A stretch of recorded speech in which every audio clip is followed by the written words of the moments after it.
पिछली वीडियो में हमने सिद्धांत आयुर्वेद का सिद्धांत तक वीडियो देखा था। अब हम पंचमहाभूत सिद्धांत इस लेक्चर में देखते हैं, डिस्कस करेंगे। तो चलिए स्टार्ट करते हैं। पंचमहाभूत सिद्धांत होता क्या है?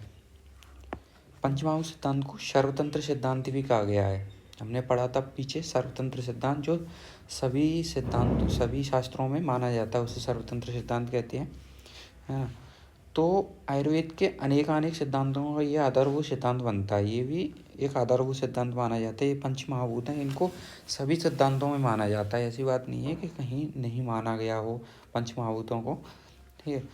त्रिदोष सिद्धांत, द्रव्यों में रसवाद, द्रव्यों में भिन्नता, गर्भ विकास आदि विषयों का पंचमहाभूत सिद्धांत आधारभूत सिद्धांत है। अब त्रिदोष, 3 दोष होते हैं, कौन कौन से? वात पित्त कफ, उनका सिद्धांत, उनके लिए भी पंचमहाभूत सिद्धांत रेस्पॉन्सिबल है। द्रव्यों में रसवाद, जो रसवाद होता है, और कोई भी द्रव्य उनका रस पता करने के लिए भी पंचमहाभूत सिद्धांत रेस्पॉन्सिबल है। द्रव्यों में भिन्नता, अलग अलग द्रव्यों में कैसे पता चलेगा, तो वो चीज़ें। अब देखते हैं पंचमहाभूत सिद्धांत है क्या। तो आकाश, वायु, अग्नि, जल और पृथ्वी, ये 5 महाभूत होते हैं। आकाश, इसकी तन्मात्रा होती है। आकाश की शब्द, वायु की स्पर्श कर सकते हैं हम। अब अग्नि आ गई, अग्नि को तो हम देख सकते हैं ना, तो रूप हो गया। अब जल है, जल को हम पीते हैं पानी, तो उसमें क्या आता है? स्वाद, तो कैसा हो गया? रस। और पृथ्वी, बारिश हो जाती है उस समय कैसी गंध आती है पृथ्वी से? मिट्टी गंध आती है ना, तो इसका गंध हो गया। ऐसे याद रख लेना। ये रही।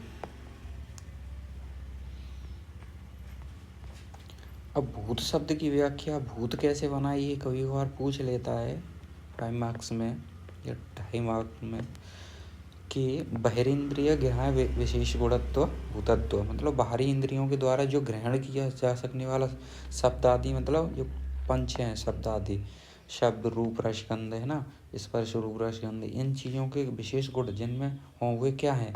भूत हैं। जिनमें ये 5 तन्मात्राएं पाई जाती हैं, वो क्या होते हैं? भूत होते हैं। श्रोत इंद्रिय में क्या पाया जाएगा? श्रोत शब्द है, किससे सुनोगे? कान से, है ना। और स्पर्श इंद्रिय, किससे स्पर्श करोगे? त्वचा से, है ना। और चक्षु इंद्रिय में कौन है? देखने वाला। रूप किससे ग्रहण करोगे? आँखों से। रस इंद्रिय, रस, अब जीवा से ही तो रस का स्वाद पता पड़ेगा ना। अब घ्राण इंद्रिय, नाक, जो गंध है ना, अब सूंघना है, गंदगी है ना, कैसे पता करोगे इसमें गंध आ रही है या फिर सुगंध आ रही है? वो चीज़ किससे? घ्राण इंद्रिय से। इन सभी का रिलेशन क्या होता है? भूत होता है।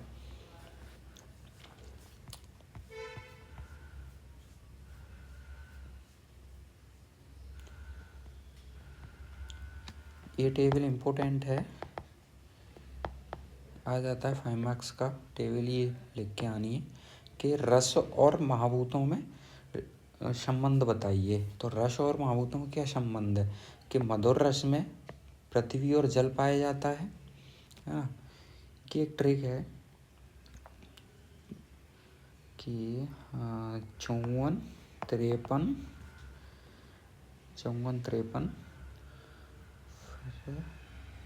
34, 54, 34, या फिर ऐसे कर लें 54, 43, 54, 43 और 32, 21, 52, ये इसकी ट्रिक है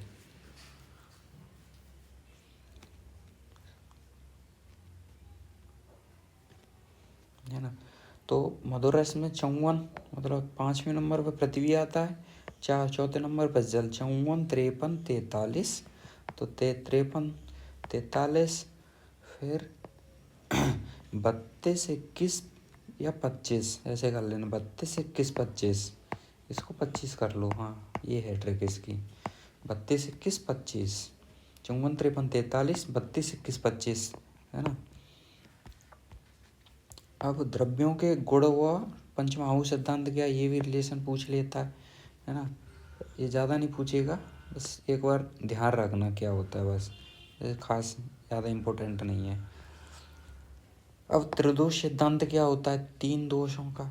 त्रिदोष कौन कौन से होते हैं? वात पित्त कफ, वातस्य है ना, वात पित्त और कफ, ये 3 दोष होते हैं।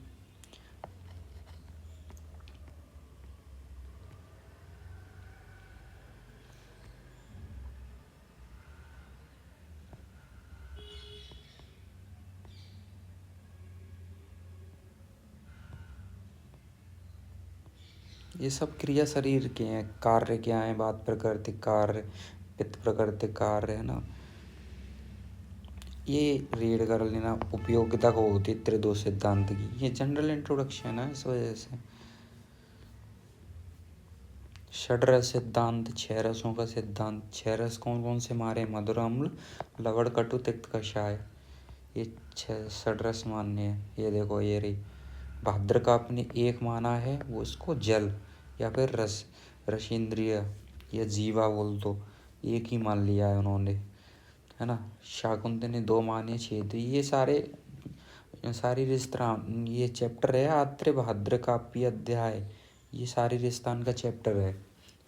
उनमें ये रसों की गणना की गई है, किसने कितने माने हैं ना, वो चीज़ है।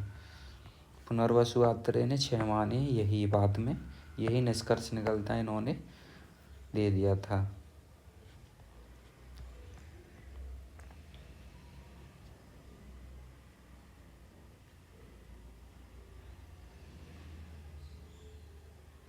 ये याद कर लेना। चिकित्सा में षड्रस की उपयोग, दोषों की साम्यावस्था में लाना चिकित्सा कहलाता है। चिकित्सा द्रव्यों का आहार के रसों पर आधारित किया जा सकता है। 3 रस को का रस दोषों का शमन और वृद्धि करती हैं, ऐसा है ना।